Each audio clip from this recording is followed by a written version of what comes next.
Les invitamos a escuchar el Catecismo de la Iglesia Católica, dirigido por Monseñor José Ignacio Munilla.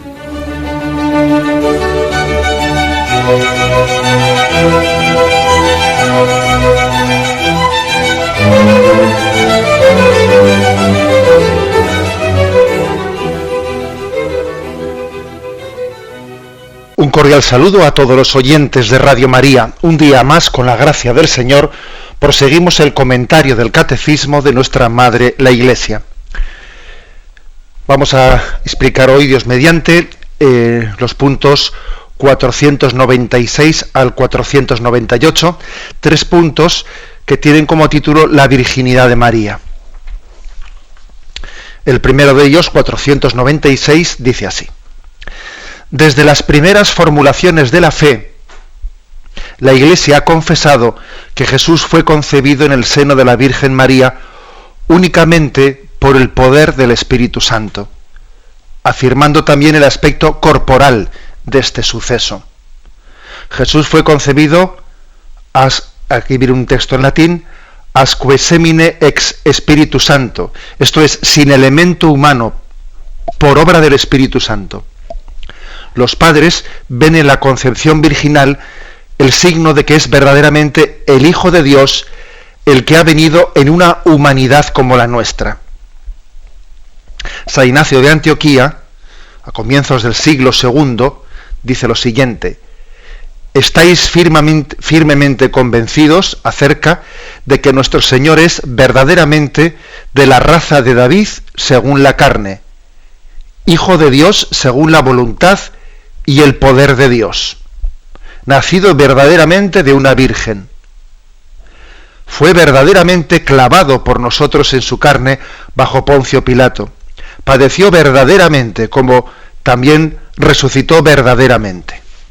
Bueno, este es el texto, y como veis, sin ningún tipo de tapujos, sin pelos en la lengua, confiesa la virginidad de María y confiesa de una forma especial la concepción virginal de Jesucristo. Es verdad que la virginidad de María no se refiere únicamente a la concepción virginal de Jesucristo. También afirma que María había sido virgen antes de conocer a José y que también será virgen después de haber dado luz a Jesús, que será virgen antes del parto, en el parto y después del parto. Pero bueno, en un primer momento, aunque vamos a hablar de todo ello, en el programa de hoy nos centramos más en la concepción virginal de Jesucristo. Y lo que afirma el Catecismo es que esto ha formado parte de la confesión de la fe cristiana desde el principio. O sea, no ha sido algo añadido posteriormente. No, es que eso se habrá colado después. Decir que esa concepción es virginal, eso en añadidos posteriores, en siglos posteriores. No, mire usted, eso aquí se nos trae un texto de San Ignacio de Antioquía, que entre los padres de la primitiva Iglesia es, bueno, pues de los primeros. Estamos hablando de comienzos del siglo II, es decir, del año 105-106, y fijaros en el año 105-106, o sea, ¿en qué términos se hablaba? Se hablaba de que verdaderamente padeció bajo Poncio Pilato, verdaderamente fue crucificado, verdaderamente resucitó, y con el mismo verdaderamente, se dice también, y verdaderamente fue concebido por obra del Espíritu Santo. Es según la carne de la raza de David, y según la voluntad y el poder de Dios es concebido por obra y gracia del Espíritu Santo. Bueno, pues esto ya solamente esto es importante, porque nosotros partimos de unos datos revelados. O sea, hacer teología, hacer catequesis no es una ideología, no es a ver cómo me conformo yo, cómo me adecuo yo a lo que hoy en día pues es, digamos, bien acogido por la mentalidad actual. Me habéis escuchado varias veces la famosa frase de Chesterton, ¿no?, que decía: el catolicismo, la fe católica, nos libera de ser esclavos en cada momento de la ideología de un tiempo, Porque claro, si resulta que en un tiempo determinado pues la virginidad va a estar bien vista, luego va a estar mal vista, y como ahora nosotros pues todavía somos deudores de esa cultura del post-mayo del 68, en el que pues parece que era un pansexualismo, que el sexo acaba llenándolo todo. Entonces, claro, una concepción virginal, pues es que, madre mía, ¿no?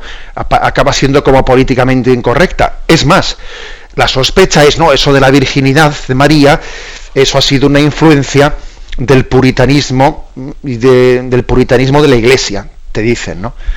Y claro, es que la Iglesia ha tenido una concepción agustiniana, y encima hasta le ponen el pobre San Agustín, le suelen cargar siempre este San Benito, una concepción agustiniana en la que la carne es mala. También San Pablo tuvo culpa en eso, la carne es mala y entonces el sexo es malo, y entonces se tiene una visión de la sexualidad negativa de la que hay que purificarse, de la que hay que desprenderse, y por lo tanto, claro, pues cómo Jesús iba a ser concebido por una relación carnal sexual. Eso, con esa concepción negativa de la sexualidad se rechaza y tal, ¿no?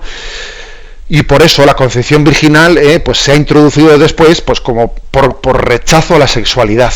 Bueno, mire usted, eso es una pura ideología. Hacer esa acusación a los textos sagrados es una pura ideología. Nacida un poco del mayo del 68 y de pura ideología. Porque es que no es cierto que la Sagrada Escritura tenga una concepción, ni la historia de la Iglesia la ha tenido, una concepción negativa o peyorativa de la sexualidad. Si es el propio Jesucristo quien en los Evangelios, allá por Mateo 19, si no me equivoco, cuando dice ya no serán dos sino una sola carne, lo que Dios ha unido no lo separe el hombre. Si es que Jesús es el primero que nos recuerda que es voluntad y designio del Padre que varón y mujer sean una sola carne.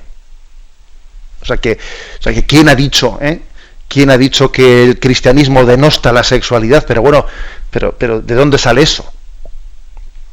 ¿Y cuántos textos hay que ensalcen la paternidad y la maternidad? O sea, bueno, bien, por lo tanto, quitemos, ¿no?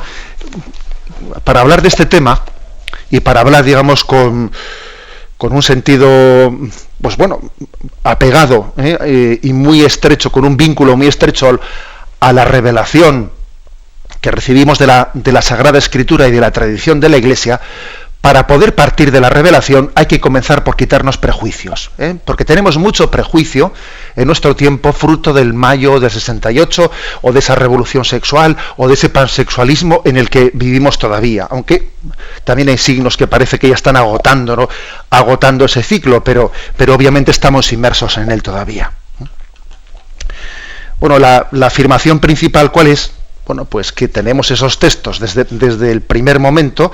Aquí se nos ha ofrecido ese texto de San Ignacio de Antioquía, de comienzos del siglo II, pero también se nos remite a unos textos, por ejemplo, de la fórmula del símbolo apostólico de San Hipólito de Roma, en el año 215.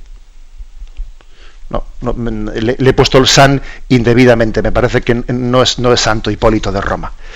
Pero, bueno, pues fijaros, dice él, esta es la pregunta. ¿Crees en Dios Padre Omnipotente?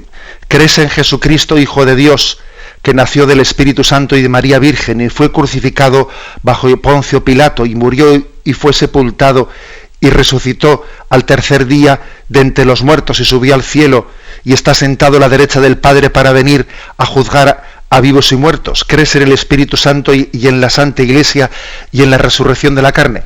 Es decir, es como un credo concentrado en preguntas que se hacía a los catecúmenos en el año 215. Y fijaros que entre esas preguntas, junto al Padre Omnipotente, junto a Jesucristo, junto a su muerte, resurrección, etcétera, se añadía, estaba incluida, nacido del Espíritu Santo de María Virgen. O sea que desde el primer momento ha formado parte de la fe, la fe en la virginidad de María y en la concepción virginal de Jesucristo. No es un sobreañadido, y bueno, podíamos añadir muchas más, pero yo creo que con haber citado el símbolo apostólico, que es fórmula de Hipólito de Roma, el año 215, y el texto de Ignacio de Antioquía, allá por el 106, 107, yo creo que ya es suficiente ver que esto es así. Bien, después de haber dicho esto, se nos refiere dos textos. Uno es Romanos 1:3, en el que San Pablo dice: Pablo, siervo de Cristo, apóstol por vocación, escogido para el Evangelio de Dios, que había ya prometido por medio de sus profetas en las Escrituras, acerca de su Hijo, nacido del linaje de David, según la carne. O sea, es curioso que aquí San Pablo hace como una distinción. Según la carne, ha nacido del linaje de David, dándonos a entender que su origen no es simple unívoco, sino que ha tenido un origen según la carne y un origen según Dios. Porque luego en Juan 1:13, que es el otro texto al que nos remite el catecismo, dice: vino a su casa, los suyos no la recibieron, pero a todos los que la recibieron les dio poder para hacerse hijos de Dios. Está hablando de la palabra, ¿no? La palabra vino a su casa y los suyos no la recibieron. La cual no nació de sangre, ni de deseo de hombre, sino que nació de Dios. Y la palabra se hizo carne y puso su morada sobre nosotros. Es curioso porque, por cierto, es posible que dependiendo de la versión de qué Biblia tengáis, este versículo, San Juan 1:13, es posible que lo tengáis en singular o en plural. Es decir, la cual palabra no nació de sangre ni de deseo de hombre, sino que nació de Dios. Por ejemplo, la Biblia de Jerusalén está traducida así. Algunas otras Biblias tienen la traducción: los cuales no nacieron de sangre ni de deseo de hombre, sino que nacieron de Dios. ¿Por qué hay esa distinción entre la cual y los cuales? Bueno, pues porque hay distintos manuscritos,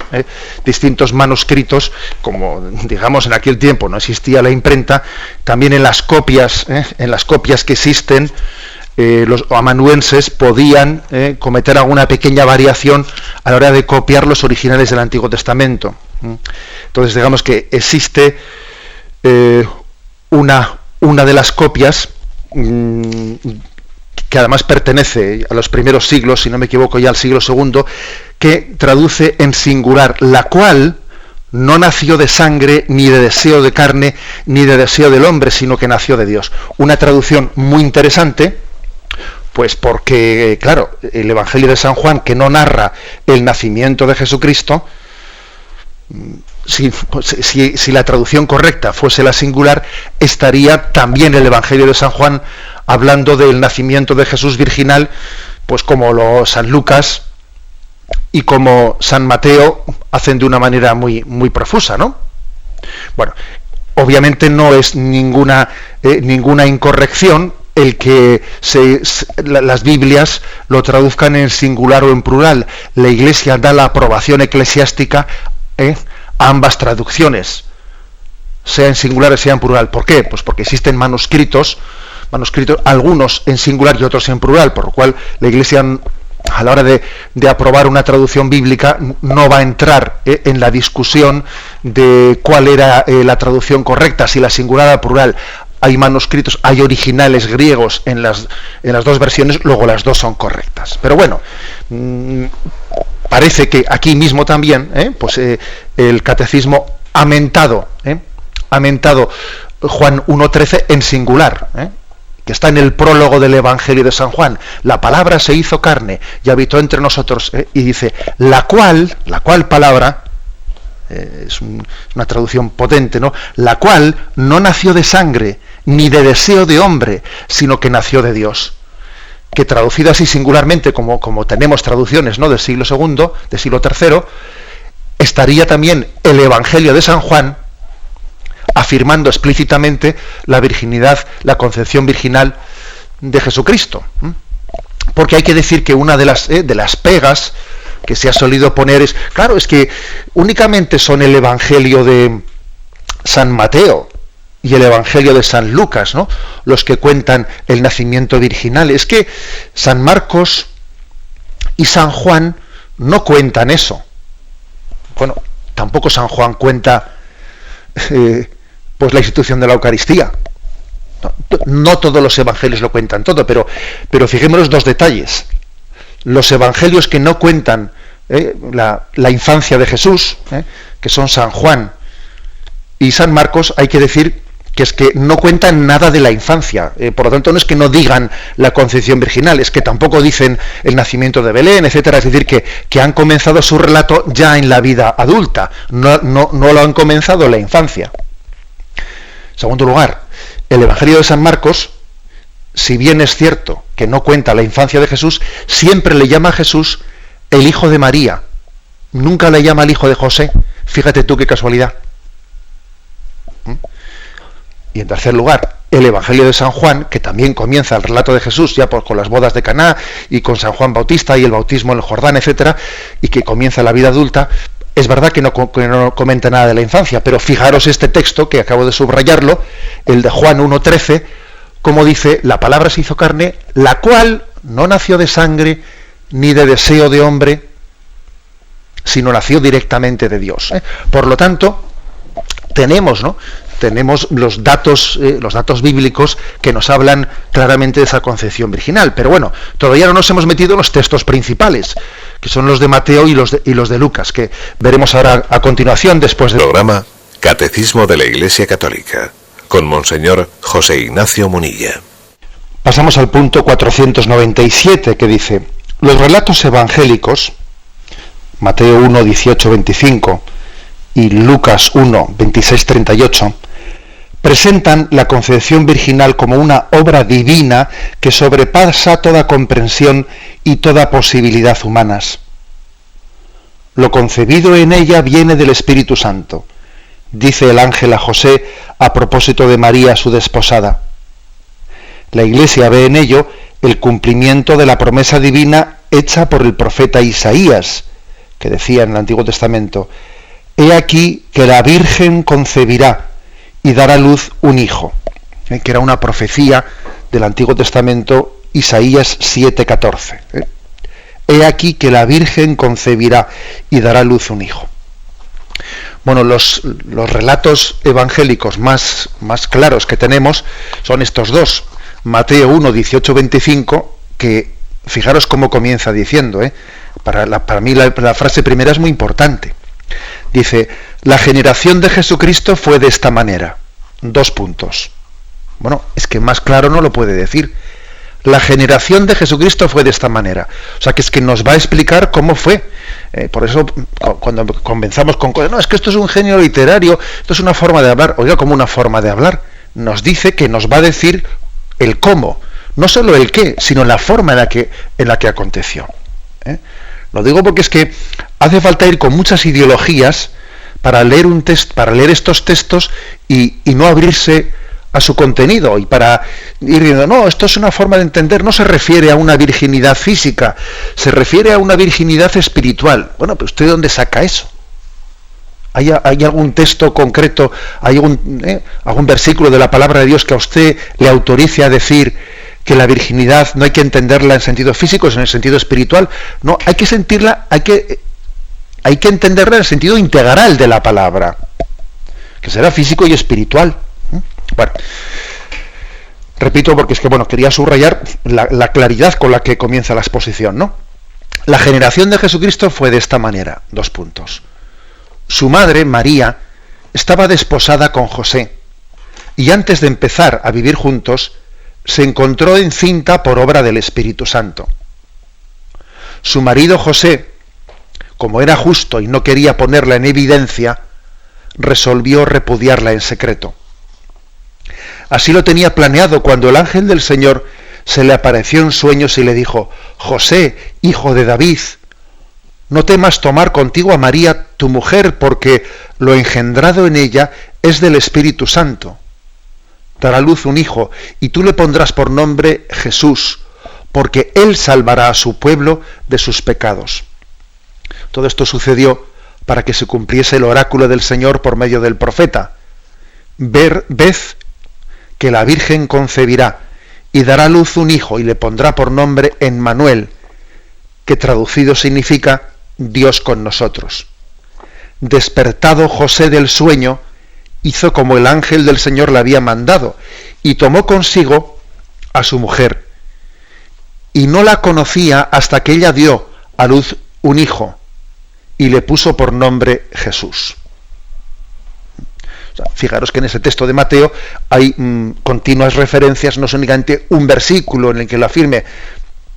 Habla que antes de empezar a estar juntos, María y José estaban desposados, pero antes de empezar a vivir juntos, porque en el mundo judío era costumbre que hubiese primero un desposamiento, como un prometerse, y luego más tarde, un año más tarde o lo que fuere, ya se casaban propiamente.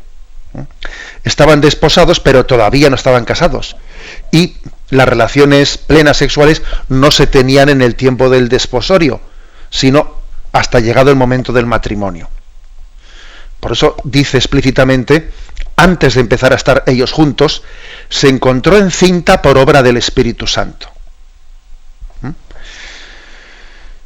Y por si cupiese alguna duda, al final dice, y no la conocía, la expresión no la conocía, se refiere a un conocimiento sexual.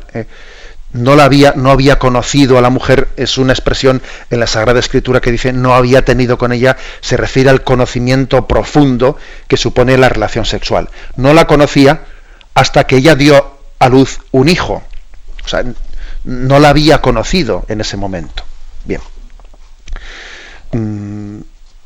También está la afirmación del ángel: no temas tomar contigo a María, tu mujer, porque lo engendrado en ella es del Espíritu Santo.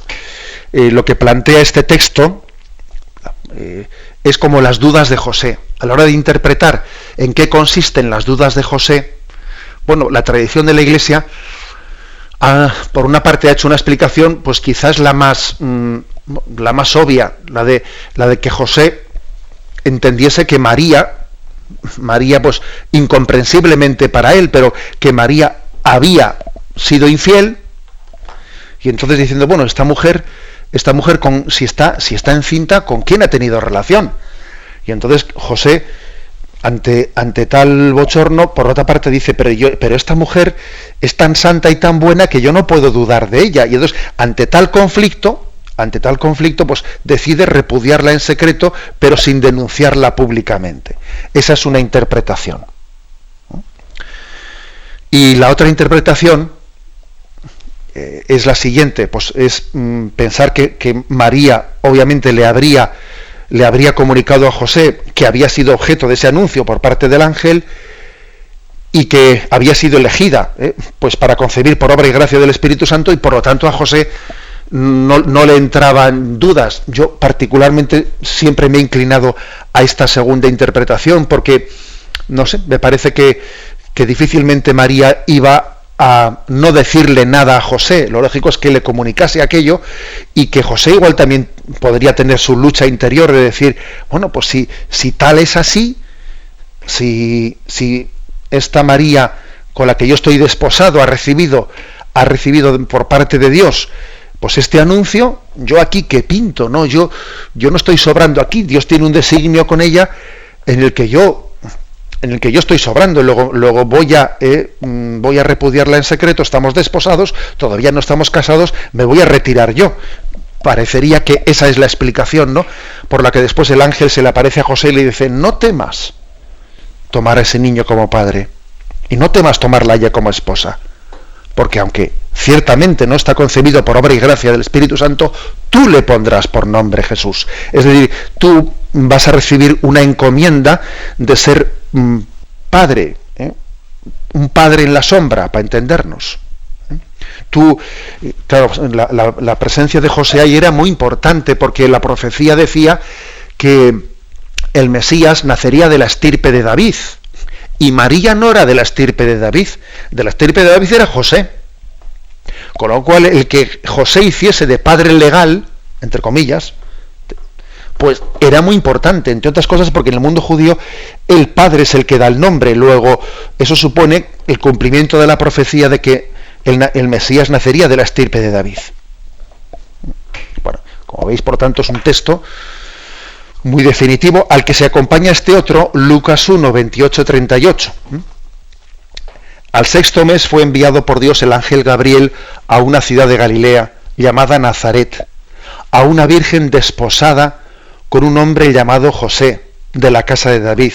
El nombre de la virgen era María. Y entrando le dijo: alégrate, llena de gracia, el Señor está contigo. Ella se conturbó por estas palabras y discurría qué significaba aquel saludo.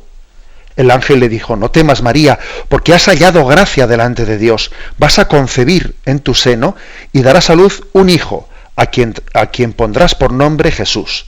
Él será grande y será llamado Hijo del Altísimo, y el Señor Dios le dará el trono de David su padre. Reinará sobre la casa de Jacob por los siglos, y su reino no tendrá fin. María respondió al ángel: ¿cómo será esto? Pues no conozco varón. El ángel le respondió: el Espíritu Santo vendrá sobre ti, y el poder del Altísimo te cubrirá con su sombra.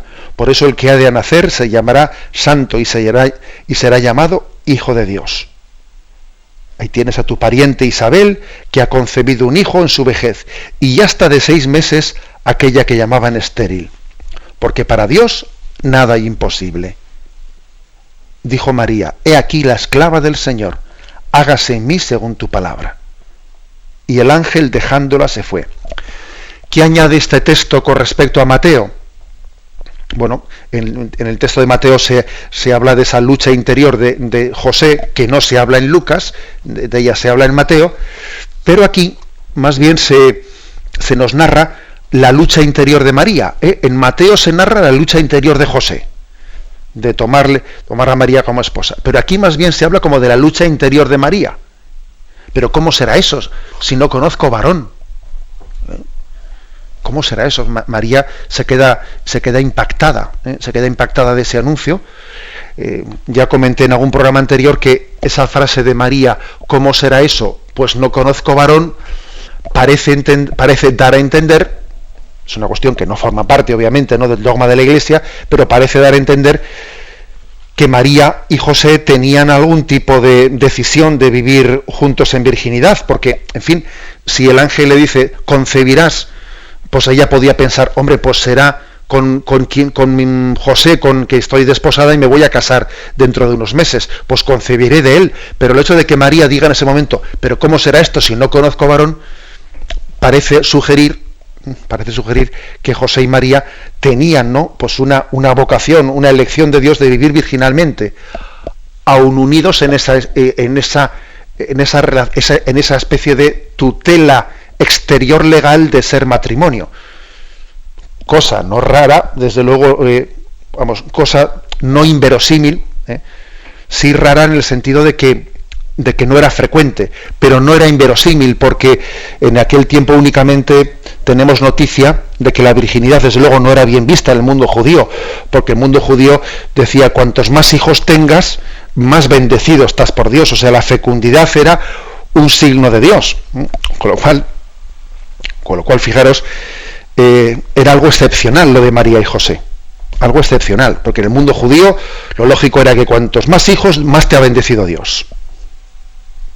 Era algo excepcional lo de José y María, pero sabemos por algunos estudios que se han hecho sobre las comunidades del Qumrán, en torno a esos manuscritos hallados en las cuevas del Qumrán en el año 1947, sabemos que ya existían algunos reductos en Israel que vivían la expectación mesiánica, la esperanza en la llegada del Salvador, y la preparaban viviendo virginalmente. Con lo cual, digamos que lo de José y María era ciertamente, ¿no?, era algo excepcional, pero no era inverosímil, desde luego, no era inverosímil. Bueno, pues esa lucha interior de María, que se manifiesta en Lucas 1 y que finalmente es vencida por el ángel cuando le dice: el Espíritu Santo vendrá sobre ti, el poder del Altísimo te cubrirá con su sombra. Y entonces aquí menta un texto que en todos nosotros tiene una resonancia, ¿no? Tiene una resonancia del Génesis capítulo 1, versículo 2, si no me equivoco, en efecto, que dice: la tierra era un caos y confusión. Dice: en el principio creó Dios los cielos y la tierra. La tierra era un caos y confusión y oscuridad por encima del abismo. Y un viento de Dios, o el Espíritu de Dios, dice también, aleteaba por encima de las aguas. Y ese texto que dice, el Espíritu Santo vendrá sobre ti y la fuerza del Altísimo te cubrirá con su sombra, nos recuerda obviamente, ¿no?, el inicio del libro del Génesis, en el que dice que el Espíritu de Dios se cernía sobre las aguas, y es la imagen de la creación de la nada. Aquí también Dios recrea en las entrañas de la Virgen María. Bien, también tenemos otro texto, Éxodo 40:35, donde dice lo siguiente: Moisés, la nube entró en la tienda del encuentro y la gloria del Señor llenó aquella morada. Moisés no podía entrar en la tienda del encuentro, pues la nube moraba sobre ella y la gloria de Yahvé llenaba la morada. Bueno, es otro texto que la tradición, los padres de la Iglesia han evocado al hablar de la concepción virginal. Es decir, era tal en aquella tienda del encuentro que en la que llevaban en ella las tablas de la ley, guardaban las tablas de la ley. Bueno, pues era tal la presencia de Dios cuando la nube, signo de la presencia de Dios, entraba en esa tienda, que ningún hombre podía entrar. Únicamente la gloria de Yahvé entraba en esa nube, en esa tienda del encuentro. Y esta imagen los padres de la Iglesia la interpretan como una imagen de la concepción virginal, como diciendo, cuando el Espíritu Santo entra en el seno de la Virgen, no hay sitio para el hombre, no hay generación humana, sino únicamente la presencia del Espíritu en esa tienda del encuentro que es María. Es una bella imagen. Tenemos un momento 298, de esta manera concluimos el apartado sobre la virginidad de María, y dice así: a veces ha desconcertado el silencio del Evangelio de San Marcos y de las cartas del Nuevo Testamento sobre la concepción virginal de María. También se ha podido plantear si no se trataría, en este caso, de leyendas o de construcciones teológicas sin pretensiones históricas, a lo cual hay que responder: la fe en la concepción virginal de Jesús ha encontrado viva oposición, burlas o incomprensión por parte de los no creyentes judíos y paganos. No ha tenido su origen en la mitología pagana, ni en una adaptación de las ideas de su tiempo. El sentido de este misterio no es accesible más que a la fe, que lo ve en ese nexo que reúne entre sí los misterios, dentro del conjunto de los misterios de Cristo, desde su encarnación hasta su Pascua. San Ignacio de Antioquía da ya testimonio de este vínculo. El príncipe de este mundo, se refiere a Satanás, ignoró la virginidad de María y su parto, así como la muerte del Señor. Tres misterios resonantes que se realizaron en el silencio de Dios. San Ignacio de Antioquía habla de tres misterios: la virginidad de María, el parto de Jesucristo y la muerte del Señor. Tres misterios que se vivieron en el silencio. Bueno, como veis, el catecismo no rehúye las dificultades, y es consciente de que existe como una resistencia en nuestra cultura a la afirmación de la virginidad de María y de la concepción virginal de Jesucristo. Y por lo tanto lo aborda. Dice, vamos a ver, hay quienes dicen que estos son construcciones teológicas, sin pretensiones históricas. Y lo primero que nos dice el catecismo, que consuela saberlo, es que no nos pensemos que estamos hablando de que en este momento histórico se ridiculiza o se obstaculiza la fe, la concepción virginal. No, que es que esto ha venido de antes. Que es que ya lo dice aquí, desde el primer momento existieron resistencias, burlas, incomprensiones por parte de judíos y paganos, desde el primer momento. Y aquí se nos cita a San Justino, a Orígenes, etcétera, padres de los primeros siglos que ya tuvieron que batallar con esta cuestión. O sea, nada nuevo bajo el sol, ¿sabéis? Yo suelo decir que es muy difícil que los herejes sean originales. Es muy difícil. Las herejías están ya inventadas casi todas. Y se suele hacer como reedición reediciones de las herejías de siempre. Los herejes se piensan que son originales y no lo son. Bueno, lo que sí que es novedoso y original, pues es siempre la confesión de la fe. Entonces, bueno, algún detalle importante. Primero, que difícilmente, muy difícilmente, imposible, se puede pretender decir, no, es que esto es en el fondo son imágenes del Antiguo Testamento que luego se proyectan en Jesús. Porque claro, en el Antiguo Testamento, pues ya hay pasajes como el nacimiento de Sansón, de Samuel, pues que eran fruto de una intervención especial de Dios, que en circunstancias de esterilidad por parte de una pareja, Dios concedió que naciesen pues aquellos profetas. Entonces, de una manera similar, y tenemos el caso de Juan Bautista, Juan Bautista, que es el precursor de Jesús, que ya su concepción pues resultó ser milagrosa, ¿no? Por el hecho de que su madre Isabel pues ya era avanzada en edad. Entonces, en el fondo esto, te dicen, ¿no? En el fondo esto es, pues lo de Jesús va en esa misma línea del Antiguo Testamento. Y dices, sí, un momento. Pero es que es totalmente distinto, Claro que, de alguna manera, Dios remarca que con esas concepciones de los profetas por parte de madres que ya eran avanzadas en edad y que teóricamente eran estériles, etcétera, remarca que son un don de Dios.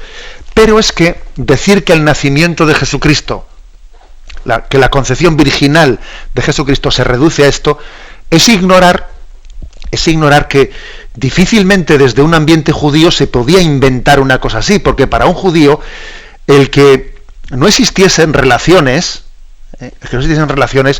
el que no se tuviese muchos hijos, etcétera, era una afrenta de Dios.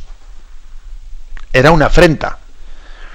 Por eso el que los profetas, los padres de Sansón o de Samuel o de Jacob, que pudiesen finalmente, los padres de Isaac, Abraham, que parecía que no iban a tener descendencia, finalmente Dios les diese descendencia, era superar una afrenta, una vergüenza, porque para un judío no tener descendencia era una afrenta. Hacerle fecundo a una persona, hacerle fecunda a una mujer era bendecirla. Por eso es impensable que María y José, si no hubiese sido por una elección muy directa de Dios, hubiesen elegido la virginidad.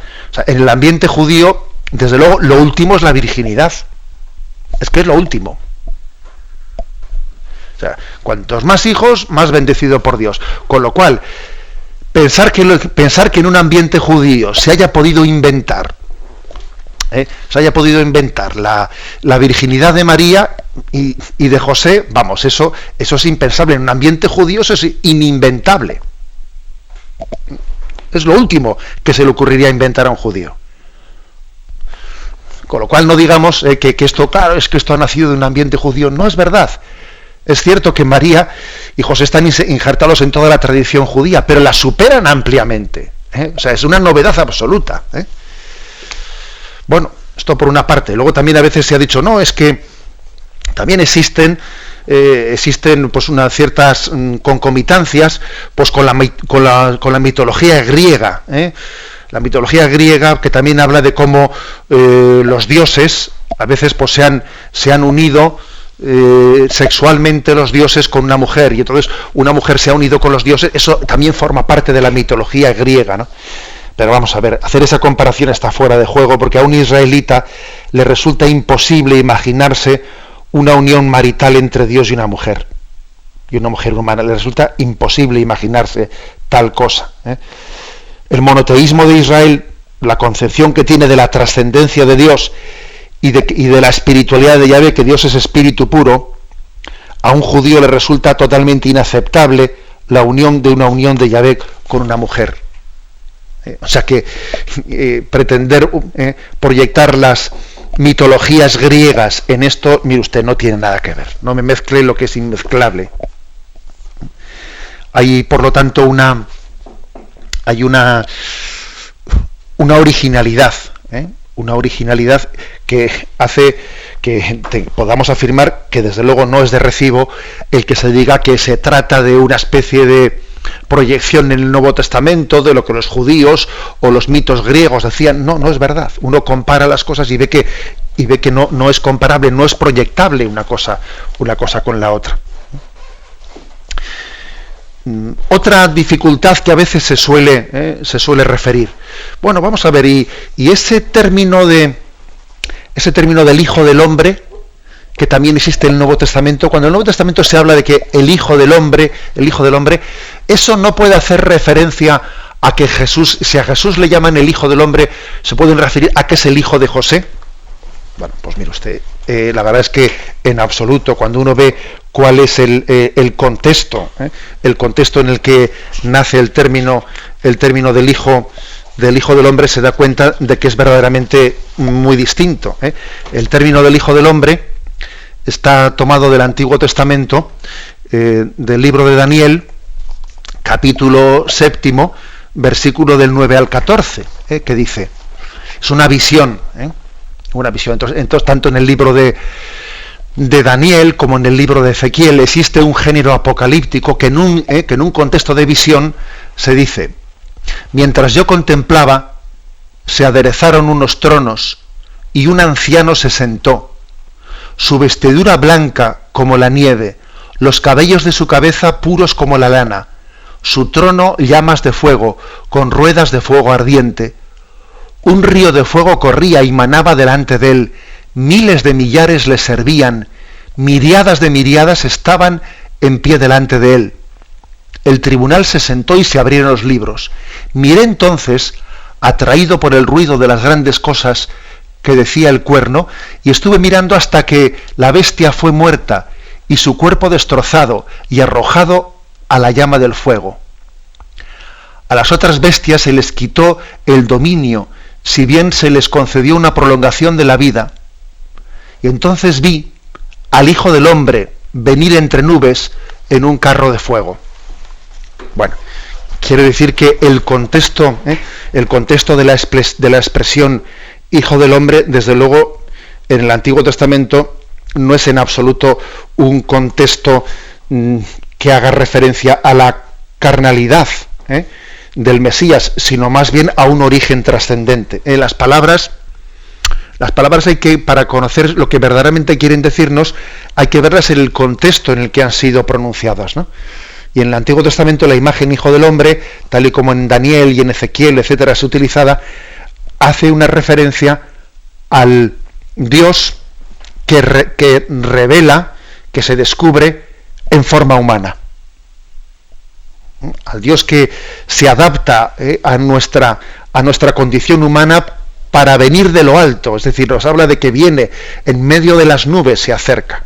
También utiliza la imagen del carro de fuego, etcétera.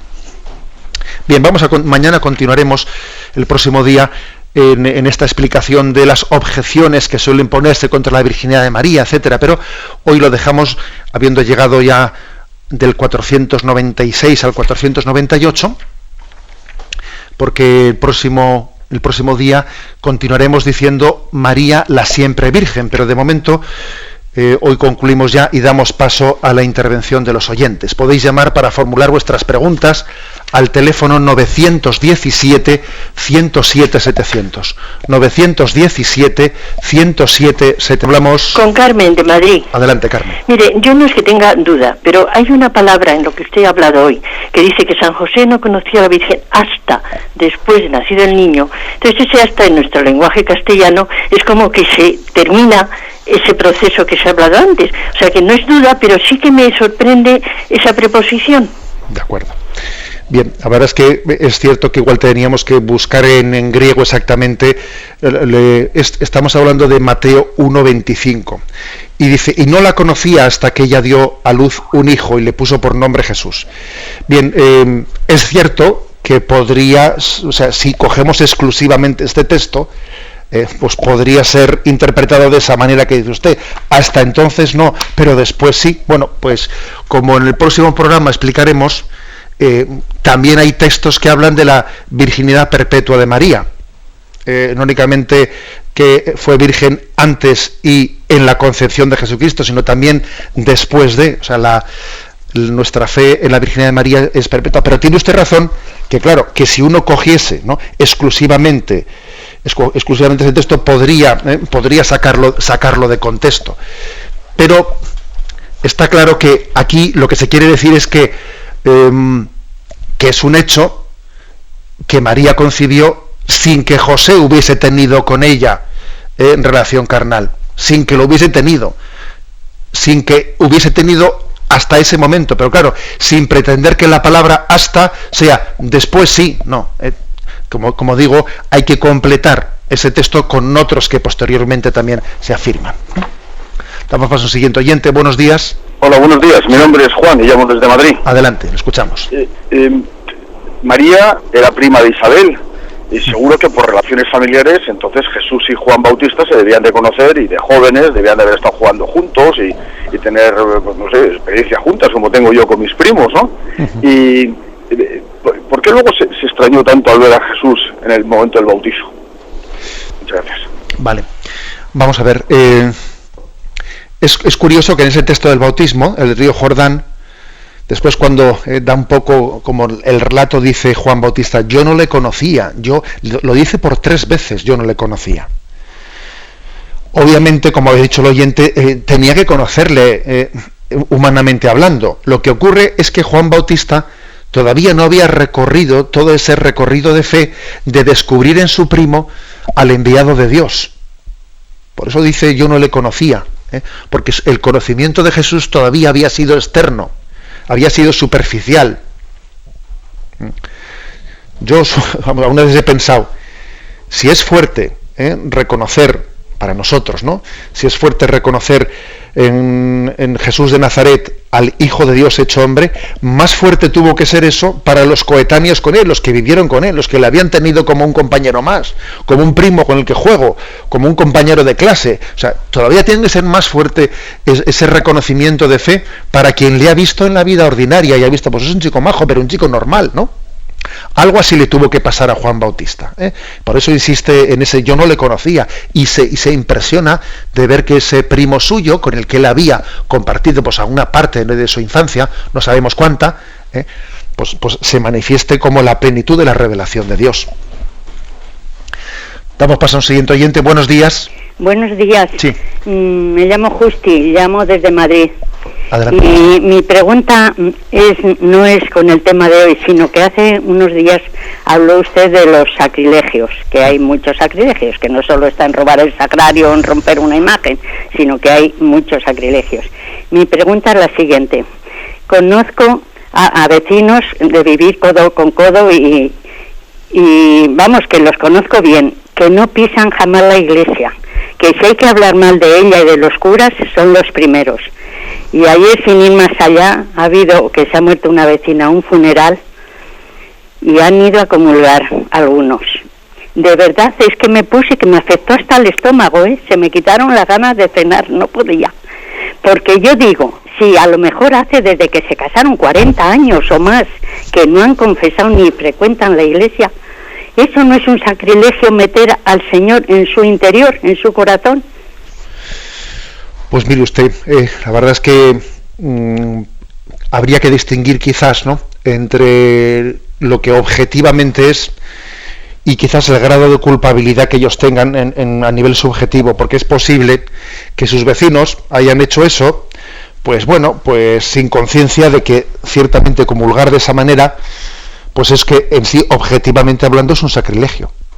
Lo que ocurre es que, bueno, pues que ellos también, la ignorancia, su ignorancia posiblemente, pues les dispense en gran parte de la culpa que puedan tener por ello, porque igual ellos dicen, bueno, pues es que es una manera también de significar que somos vecinos y como esta persona ha fallecido, pues bueno, pues vamos a comulgar para que también en este momento, o como una cierta expresión vaga de fe, o sea, es decir, que desgraciadamente es verdad que a veces se comulga de una manera que es absolutamente incorrecta.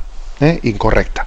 Ahora, esa persona, ¿qué grado de culpabilidad tiene en lo que sí, objetivamente, ciertamente es un sacrilegio, pero qué grado de culpabilidad tiene? Hombre, pues yo no me atrevería a juzgarlo, porque por desgracia, ¿no? O sea, que es un hecho que la ignorancia hoy en día es verdaderamente grande, ¿no? Entonces, pues usted ore por ellos en la medida en que pueda tener una cierta relación, pues personal con ellos, pues igual puede llegar un momento en el que una cierta intimidad puede animarles a acercarse al sacramento de la confesión, que no tenemos que comulgar de cualquier manera, yo qué sé, o sea que el Señor a veces nos pone situaciones de poder hacer apostolado, ¿no? Pero bueno, creo que ese descomponerse por parte de usted, ¿no? de ese sufrir tanto, procure que su sufrimiento, sí, ¿no? Pero sea un sufrimiento en el Señor, ¿no? Y que no sea un poco una especie de amor propio herido, que seguro que no lo será, ¿no? Sino que sea por parte de usted un sufrir con el corazón de Cristo. Pues porque vemos a tantas personas nuestras como ovejas queridas nuestras como ovejas sin pastor. Nos despedimos con la bendición de Dios Todopoderoso. Padre, Hijo y Espíritu Santo, descienda sobre vosotros. Alabado sea Jesucristo.